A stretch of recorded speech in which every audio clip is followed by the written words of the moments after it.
봅니다. 요한계시록 10장 1절에서 7절 말씀 한 절씩 교독해서 보고 읽고 듣도록 하겠습니다. 제가 먼저 1절을 봉독합니다. 내가 또 보니 힘센 다른 천사가 구름을 입고 하늘에서 내려오는데 그 머리 위에 무지개가 있고 그 얼굴은 해 같고 그 발은 불기둥 같으며 그 손에는 작은 두루마리를 들고 그 오른발은 바다를 밟고 왼발은 하늘을 밟고 사자가 부르짖는 것 같이 큰 소리로 외치니 그가 외칠 때에 일곱 우레가 그 소리를 내어 말하더라. 일곱 우레가 말할 때 제가 대답하려고 하다가 곧 들으니 하늘에서 소리가 나서 말하기를 일곱 우레가 말한 것을 인봉하고 기록하지 말라 하더라. 내가 본 바다와 땅을 밟고 서 있는 천사가 하늘을 향하여 오른손을 들고 세세토록 살아계신 이곳 하늘과 그 가운데에 있는 물건이며 땅과 그 가운데에 있는 물건이며 바다와 그 가운데에 있는 물건을 창조하신 이를 밝혀 맹세하여 이르되 지체하지 아니하니. 같이 봅니다.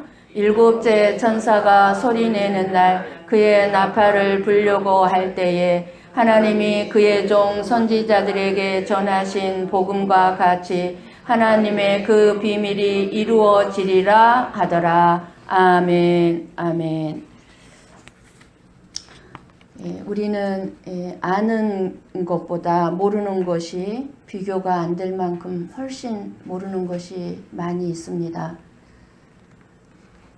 세상 이치를 깨달아가는 것도 참 너무 많은 시간이 걸리고 또 많은 시간이 흘러야 깨닫게 되는 어리석은 존재들임을 알게 됩니다. 진짜로 나이 60이 돼서야 깨닫는 것이 많으니 참 젊은 날에 깨닫지도 못하고 알지도 못하는 상태에서 늘 교만에 쩔어 살았던 지난 날들이 참으로 부끄러움을 느낄 때가 참 많이 있습니다. 하나님은 그렇게 무지하고 어리석었던 우리들에게 끊임없이 말씀을 통해서 그리고 말씀을 내 삶 속에 적용하면서 그 말씀대로 살아보고자 할 때에 그 진리가 이루어지는 그러한 모든 것들을 깨닫게 하시고 그리고 이 세상의 신비를 알게 해 주셨습니다. 우리는 하나님의 자녀의 특권으로 크고 비밀한 것을 소유하는 은혜를 받은 자들이고 있고 있습니다. 반드시 이루어지는 것 그리고 반드시 이루어질 수밖에 없는 것은 하나님의 언약, 그 하나님의 약속의 말씀입니다.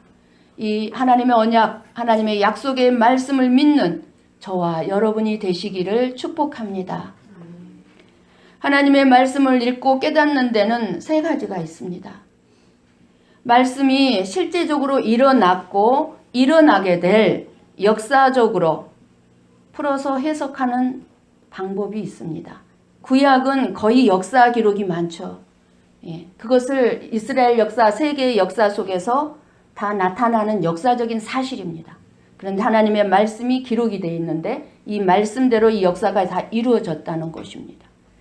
그리고 하나님의 말씀을 말씀 그대로 그 말씀 그대로의 의미와 그리고 그것을 깨닫는 해석 방법이 있습니다. 그냥 말씀을 하셨으면 그 말씀 그대로 깨달아지는 말씀. 그리고 영적인 깨달음이 있습니다. 즉 다시 말씀드리면 영적인 해석이 있는데 역사적인 어떤 일이나 혹은 글자, 문자 그대로의 이 글 속에 숨겨져 있는 하나님의 뜻과 의미를 찾아내서 깨닫게 되는 것이 영적인 해석이 됩니다. 저와 여러분이 구약의 역사적인 말씀의 뜻이나 또는 이 성경 말씀 문자 그대로 깨닫는 것은 어렵지 않습니다. 이미 역사적으로 일어난 일이고 그대로 기록해 놨기 때문에 어렵지가 않아요. 그리고 이 말씀을 그대로 해석하는 것도 깨닫는 것도 어렵지가 않아요. 그런데 하나님의 말씀 속에 숨어있는 영적인 의미는 결코 쉽지가 않습니다. 한번 예를 들어 볼게요. 하나님의 말씀에 도적질하지 말라, 간음하지 말라, 살인하지 말라라는 말씀을 우리가 읽었고 들었습니다. 그러면 이 말씀 그대로 깨닫게 되면 어떻게 됩니까? 하지 말라고 하는 것으로 깨닫게 됩니다. 하지 말아야 되겠구나. 간음하지 말아라. 그랬으면 간음하지 말아야 되겠구나. 예. 도적질하지 말아라. 그러면 도적질하지 말라고 하시는구나. 이렇게 말씀을 그대로 깨닫게 됩니다. 그러나 말씀을 영적으로 해석하게 되면은 예수님께서 이 말씀을 하게 된 배경이 뭡니까? 그 당시 율법을 잘 지켜서 스스로 의롭다 여기는 유대인들, 즉 바리새인들을 고발하기 위한 말씀이기도 하기 때문에 바리새인들은 이 구약의 율법의 말씀을 문자적으로 지키면 되는 줄 알았습니다. 하나님이 주신 모든 율법, 10계명부터 기초가 10계명이지 않습니까? 10계명에 따라서 거기 690가지인가요? 율법이 있죠. 하나님이 하라, 하지 마라. 그것을 무조건 지키면 되는 줄 알고 그래서 율법을 지킨 것을 자기의 의로 삼고 자랑하고 살았던 사람들이 바리새인들이요, 유대인들이었습니다. 그래서 예수님이 너희가 율법을 잘못 해석하고 잘못 알았다는 것을 알려주는 것입니다. 율법에 살인하지 말라, 도적질하지 말라, 간음하지 말라는 것은 저와 여러분으로 하여금 이러한 일을 하지 말아라는 것이 초점이 아니고 그렇다고 여러분 이런 일을 해도 괜찮다 그런 의미가 받아들이면 진짜 큰일 나는 거예요. 해도 괜찮다는 것이 아니라 하지 말아라에 초점이 있는 게 아니라 너희가 도적질하고 살인하고 간음하는 자라는 것을 알도록 하는 데 뜻이 있습니다. 모든 사람들의 실상을 말씀해주고 있는 말씀이다 그 말입니다. 성경 말씀은. 너희가 살인을 해야만 살인자이고 간음을 해야만 간음한 자가 아니라 너희가 도둑질을 해야만 도둑년놈이 아니라 이런 일을 하든지 안 하든지 간에 저와 여러분은 살인자요 간음한 자요 도둑년놈이라 그 말입니다. 살인 안 했어도 살인자고 도둑질 안 했어도 도둑년놈이고 간음 안 했어도 간음한 자다 그 말입니다. 우리는 이것을 말씀은 뭐라고 얘기합니까? 저와 여러분을 향해서 본질상 진노의 자녀 자식이라고 했던 겁니다. 너희들은 본질상 진노의 자식이다. 해서 진노의 자식이 아니라 안 했다 할지라도 본질상 진노의 자식이다. 그러니까 예수님이 말씀하시는 건 뭐냐면 너희가 살인자이기 때문에 살인하지 말라고 하고 있으며 너희가 도둑년놈이니까 도둑질하지 말라고 하고 있고 살인을 매일같이 하고 있기 때문에 살인하지 말라고 하고 있다는 것입니다. 안 해서 하지 말라가 아니라 하고 있기 때문에 하지 말라고 하는 거예요. 하고 있기 때문에. 이것을 영적 해석이라고 합니다. 문자적인 해석으로면은 어떻게 해요? 하지 말라는 거구나. 내가 지금까지 안 했지만 앞으로도 하지 말아야지. 이렇게 생각할 거 아니에요. 그거는 문자 그대로 해석 방법이에요.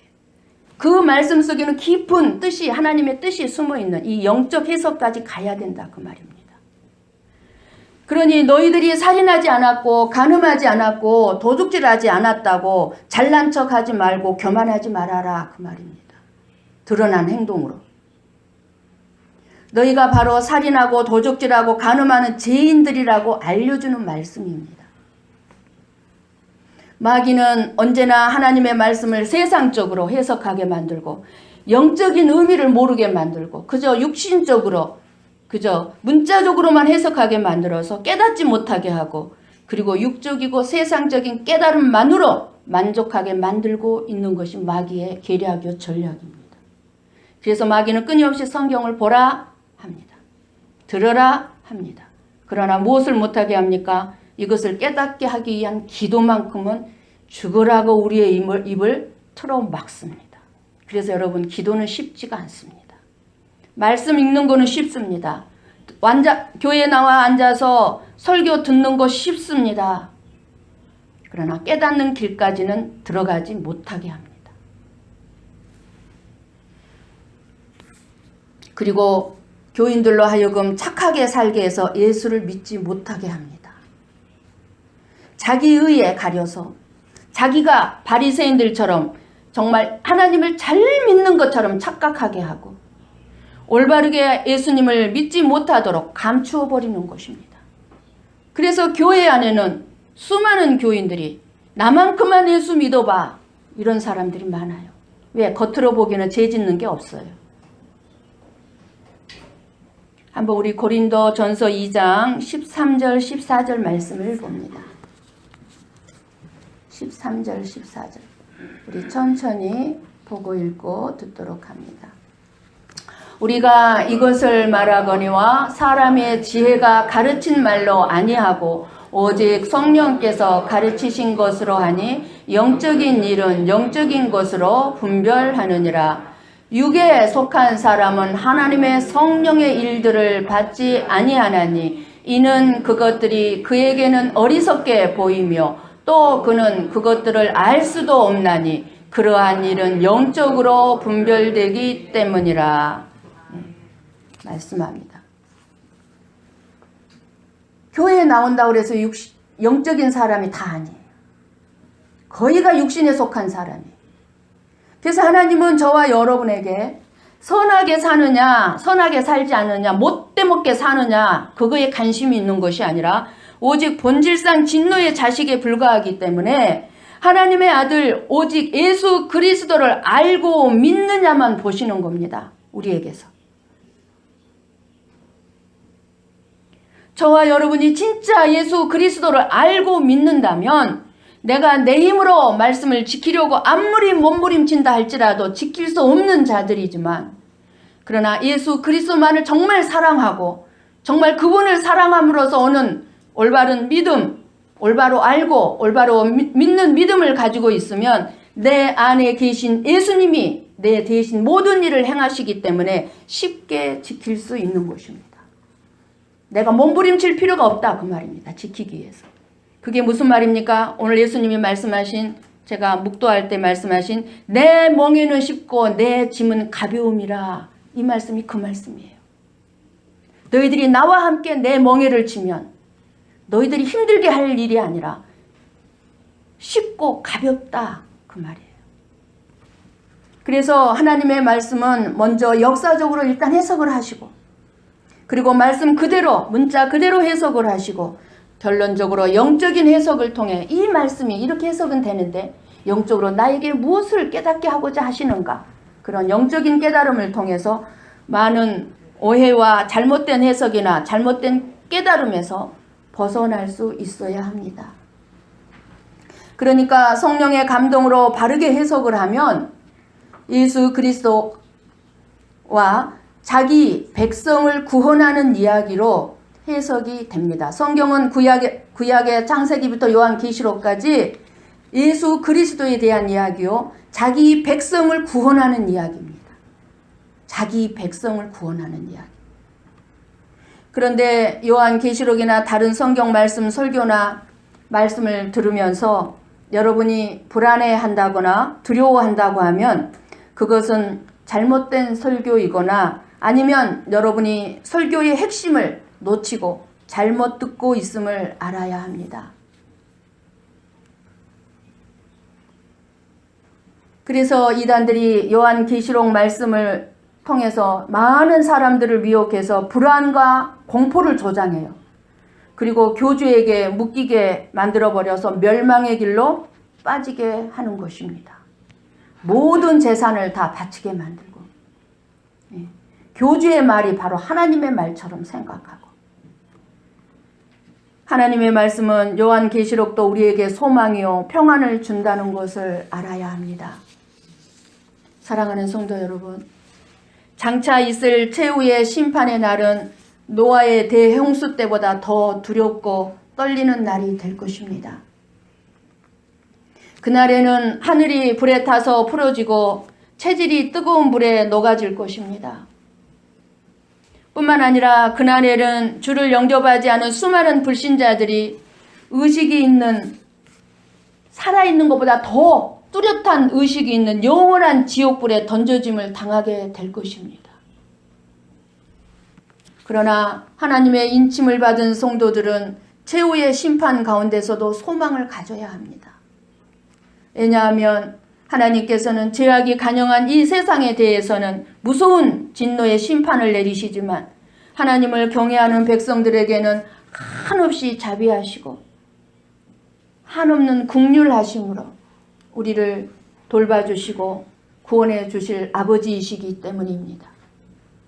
그러므로 우리는 말씀이나 설교를 통해 세상에 대한 하나님의 심판이나 경고를 들을 때마다 두려워할 것은 하나도 없습니다. 오히려 구원의 소망을 가지고 최후의 심판의 날에 공의로우신 하나님께로부터 의로움을 확정받을 수 있도록 우리는 더욱 예수 그리스도를 믿음으로 믿음의 삶을 말씀 위에 세워 나가시기를 축복합니다. 한번 오늘 본문의 말씀을 눈으로 보십시오. 1절에서 3절 말씀을 성경을 펴놓고 보면 좋겠습니다. 1절 3절 눈으로 보시면 제가 대략 줄거리를 말씀드리면 힘센 천사, 힘센 다른 천사라고 그러죠. 여기서 다른 천사라는 거는 뭐냐면은 지금 7 나팔을 든 7 천사가 있었어요. 우리가 지금 6째 천사가 나팔 부는 것까지 지난주에 들었습니다. 그런데 지금 7째 천사가 나팔을 불기 전에 이 막간을 이용해서 지금 나온 말씀이 오늘 10장의 말씀입니다. 그런데 그 7 천사가 아닌 힘센 다른 천사는 바로 그 7 천사가 아니다 그 말이에요. 그 힘센 천사가 구름을 입고 하늘에서 내려오고 있습니다. 그 머리에는 무지개가 있고 그 얼굴은 해 같고 그 발은 불기둥 같은데 그 오른손에는 작은 두루마리, 무슨 말이냐면 작은 책을 들고 있고 그 오른발은 바다를 밟고 왼발은 땅을 밟고 서 있으면서 사자가 부르짖는 것처럼 소리를 치니까 7 우레가 말합니다. 이 모습, 오늘 1절에서 3절까지 모습은 계시록 1장에 나온 모습과 똑같습니다. 이러한 모습으로 보면 구름을 입고 내려오는 힘센 천사는 예수님을 천사로 상징하여서 보여주시고 있는 것은 바로 예수님이 이 땅에서는 하나님의 뜻을 수종드는 하나님의 종으로 일을 하고 계시기 때문일 것입니다. 거의 50%인 것 같아요. 많은 목사님들 설교를 제가 들어보고 이렇게 강해도 책도 주석도 다 참고를 해보는데 예수님이 아니다. 이거는 정말 힘센 다른 천사다라고 아주 굉장히 설득력이 있는 말씀을 하시는 목사님들도 많이 있습니다. 그런데 뭐 예수님이냐 정말 다른 천사냐 그것은 저와 여러분에게 그렇게 중요하지는 않습니다. 그런데 이 예수님이신 혹은 다른 천사가 하는 일을 우리에게 주는 메시지가 무엇인가 이것을 깨닫는 것이 중요합니다. 4절 말씀을 봅니다. 요한이 우레소리를 알아듣고 그 우레소리를 듣고 말을 듣고 막 기록하려고 했습니다. 그런데 하늘에서 소리가 나기를 뭐라 그럽니까? 7 우레가 말한 것을 비밀로 임봉하고 기록하지 말라고 명령이 떨어집니다. 그래서 모두가 다 알 수 있는 말씀이 아님을 알 수 있습니다. 사람은 하나님께서 성경을 통해서 계시해준, 드러내준 것만 알 수 있습니다. 그래서 그 우레소리가 무엇인지는 아직 모릅니다. 그런데 이것을 굳이 알려고 하는 사람들이 있습니다. 그래서 자신의 제한된 이성으로 이해할 수 없는 하나님의 계시를 함부로 해석하려고 합니다. 그러다가 결국에는 이단이나 그릇된 길로 빠져버리는 사람들을 우리는 너무나 많이 보고 있습니다. 우리가 모르는 부분에 대해서는 목사라 할지라도 모른다고 해야 합니다. 그것이 올바르게 말씀을 대하는 믿음의 자세입니다. 그리고 하나님만을 전적으로 신뢰해야 합니다. 특별히 고난을 당할 때는 더 주님만을 신뢰하는 믿음이 있어야 합니다. 욥기 23장 10절 말씀을 봅니다. 같이 봅니다. 그러나 내가 가는 길을 그가 아시나니 그가 나를 단련하신 후에는 내가 순금같이 되어 나오리라. 말씀이 비밀로 붙여져 있는 것처럼 저와 여러분의 인생길, 살아가는 길이 내가 모르도록 비밀로 된 것입니다. 저도 그래서 제가 앞으로 살아가는 길을 하나님께서 어떻게 인도하실지 나도 모릅니다. 여러분 또한 마찬가지입니다. 여러분의 앞길을 여러분들이 알고 살아가고 있지 않습니다. 예레미야 10장 23절 말씀을 봅니다. 같이 봅니다. 여호와여, 내가 알거니와 사람의 길이 자신에게 있지 아니하니 걸음을 지도함이 걷는 자에게 있지 아니하니이다. 우리의 신앙 고백이어야 합니다. 내가 살아가는 인생길이 나에게 있지 않습니다. 오직 하나님의 손에 있습니다. 나의 걸음을 지도하는 것이 내가 아니라 하나님이십니다. 내가 선택하고 결정해서 가는 길이지만, 그러나 그렇게 선택하도록 나를 주장하시는 분이 내 안에 예수님이 계신다면 바로 그 예수님이 지도하신다 그 말입니다. 나를 이 자리에 보내신 분이 예수님이시고 하나님이십니다. 하나님이 지금 우리를 인도해 가고 계십니다. 그리고 우리를 통해 하나님의 뜻을 이루어 가실 것입니다. 이 믿음이 저와 여러분을 지배하고 있어야 합니다. 그렇지 않으면 흔들리고 혼란이 올 것입니다. 그리고 우리는 이 사실을 또한 믿어야 합니다. 하나님이 내 길을 인도하고 지도하고 있다는 것을. 아무리 어려운 일이 와도 이 믿음이 흔들리면 안 됩니다. 작은 두루마리의 내용을 모르고 7 우레의 내용도 모르지만, 그러나 너무나도 좋으신 하나님을 신뢰해야 합니다. 측량할 수 없을 만큼 좋으신 하나님께서 저와 여러분을 사랑하셔서 구원을 완성시키기 위해서 이루시는 내용이 들어있는 줄을 믿으시기 바랍니다. 이것이 바른 믿음입니다. 한번 5절 말씀을 봅니다. 5절에서 이어서 말씀합니다. 5절 같이 볼까요? 내가 본 바 바다와 땅을 밟고 서 있는 천사가 하늘을 향하여 오른손을 들고, 무슨 말씀일까요? 바다와 땅을 밟았다는 말은 온 세상을 주관하고 다스리는 주님의 위엄 있는 모습을 보여주고 있습니다. 바다와 땅이면 온 세상을 얘기하죠. 온 세계에 영향을 미칠 것임을 알 수가 있습니다. 그 힘센 천사가 오른손을 하늘로 들고 지금 맹세합니다. 그리고 지체하지 아니하리니 말씀합니다. 즉 이제 얼마 남지 않았다는 것입니다. 7번째 나팔이 울리면 모든 것이 끝난다고 외칩니다. 마지막 나팔이 불면 믿는 자는 휴거가 된다고 그랬어요. 고린도 전서에 나와요. 몇 장인지는 잊어버렸지만. 심판이 몹시 긴장되고 절박한 상황을 알리고 있는 것입니다.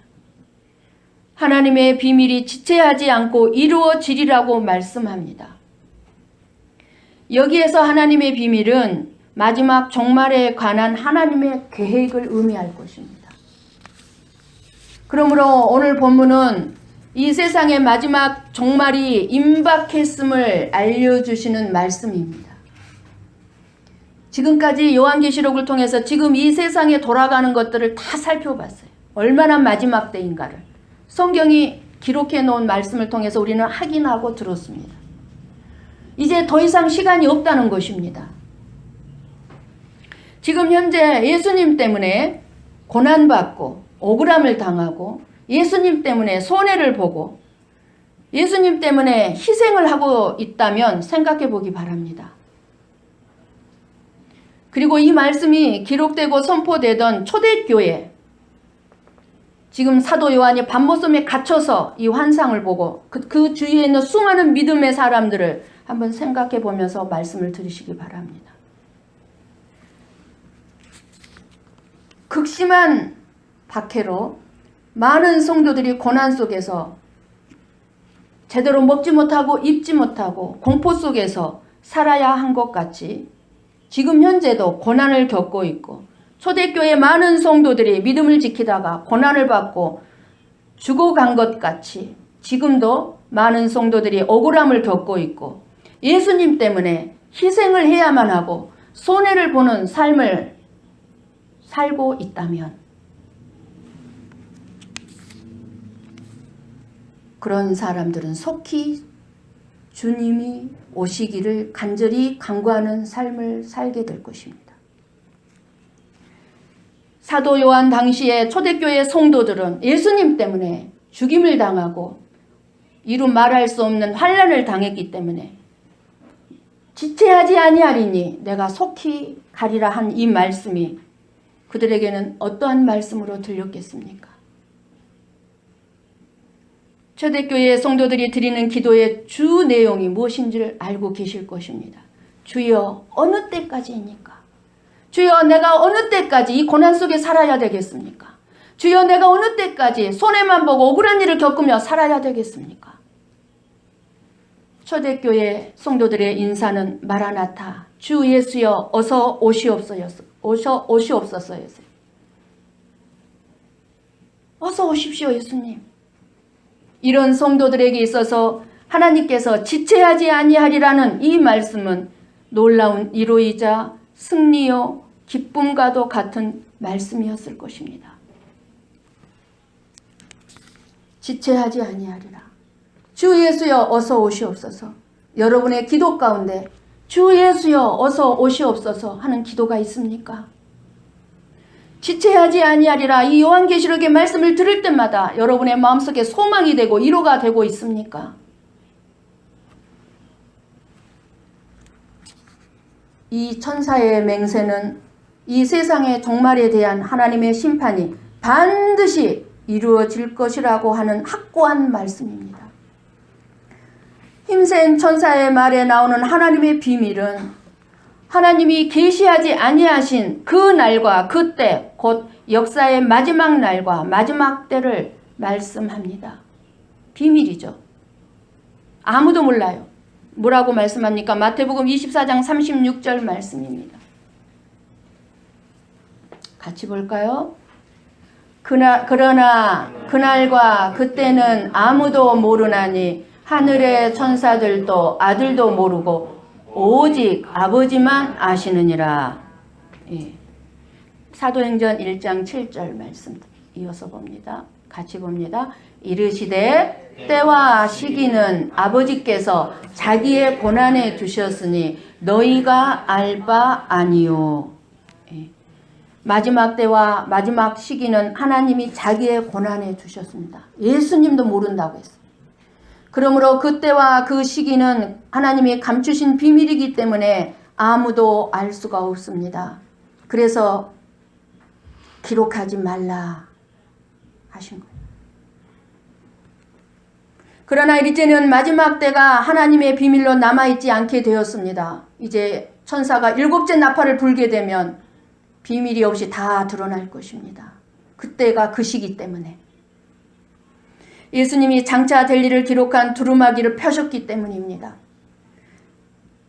힘센 천사는 두루마기에 기록된 대로 이제 7째 천사가 나팔을 불면 마지막 하나님의 비밀, 곧 마지막 때가 임할 것이라고 말했습니다. 7절의 말씀 펴줘보세요. 본문의 7절. 하나님의 비밀이 그 종 선지자들에게 전하신 복음과 같이 성취될 것이라고 말씀합니다. 이루어질 것이라. 그러니까 하나님의 비밀이 이루어지는 방법은 하나님이 이미 그의 종 선지자들에게 전하신 복음과 같다는 것입니다. 아모스 3장 7절 말씀 봅니다. 같이 봅니다. 주 여호와께서는 자기의 비밀을 그 종 선지자들에게 보이지 아니하시고는 결코 행하심이 없으시리라. 예, 무슨 말씀입니까? 하나님은 마지막에 관한 비밀을 선지자들에게 보이셨습니다. 이에 따라서 여러 선지자들이 마지막을 가리키는 여호와의 날을 선포했습니다. 심판의 날, 이 세상의 종말의 날. 여호와의 날, 그 날이 이르면 하나님의 심판이 이 땅에 거하는 불신자들에게 임할 것입니다. 그리고 진짜 믿는 신자들은 일곱째 나팔이 불 때 휴거가 될 것입니다. 그렇게 여호와의 날에 이르면, 그날이 되면 우리들에게는 하나님의 구원이 임합니다. 그러므로 마지막에 관한 하나님의 비밀이 땅에 거하는 자들에게는 두려움이지만 성도들에게는 복음입니다. 기쁜 소식입니다. 또한 성도들에게는 약속된 상이 주어질 것입니다. 예수님 때문에 억울하고, 예수님 때문에 손해보고, 예수님 때문에 희생하고, 예수님 때문에 참았던 그 모든 것들은 그날에 다 상으로 반드시, 내가 언제 이런 상 받을 만한 일을 했습니까? 예수님께 그렇게 솔직하게 고백할 정도로 여러분을 위한 상은 하나님이 지금도 준비하고 계신다는 사실을 믿으시기 바랍니다. 사랑하는 성도 여러분, 이 세상에 종말을 모르고 살아가는 사람들에게 공의로운 심판이 있음을 알지 못하고 그저 이 육신적인 삶, 이 세상적인 삶, 그저 돈의 노예가 되어 살아가며 사악한 이기심, 자기의 욕망만을 충족시키며 살아가고자 하는 사람들에게 반드시 증거되어져야만 할 말씀이 바로 요한계시록인 것입니다. 그래서 요한계시록 말씀을 준비하면서 저는 정말로 매주마다 엄청난 전쟁과 고통과 힘듦 속에서 준비를 하고 있습니다. 그만큼 방해가 심하다는 것입니다. 간절한 기도를 합니다. 이 작은 두루마기의 말씀을 귀하게 여기고 귀를 기울여 들어야 합니다. 이 말씀을 통해서 이 시대의 징조, 이 세상을 바라보면서 지금 어떻게, 여러분 어제도 저도 뉴스를 봤어요. 얼마나 수백 명이, 지금 현재 어제도 수백 명이 막 죽임을 당했습니다. 여러분 그런 뉴스는 안 보십니까? 그러한 이 시대의 징조를 보면서 우리는 복음을 전하고 내 자신이 날마다 지혜롭게 기름 등불 준비하는 성도가 되어서 영광 중에 다시 오실 주님, 그리고 그날에 나에게 상 주실 그 주님 배울 수 있는, 만날 수 있는 저와 여러분이 되시기를 주님의 이름으로 간절히 축원합니다. 아멘. 기도하시겠습니다.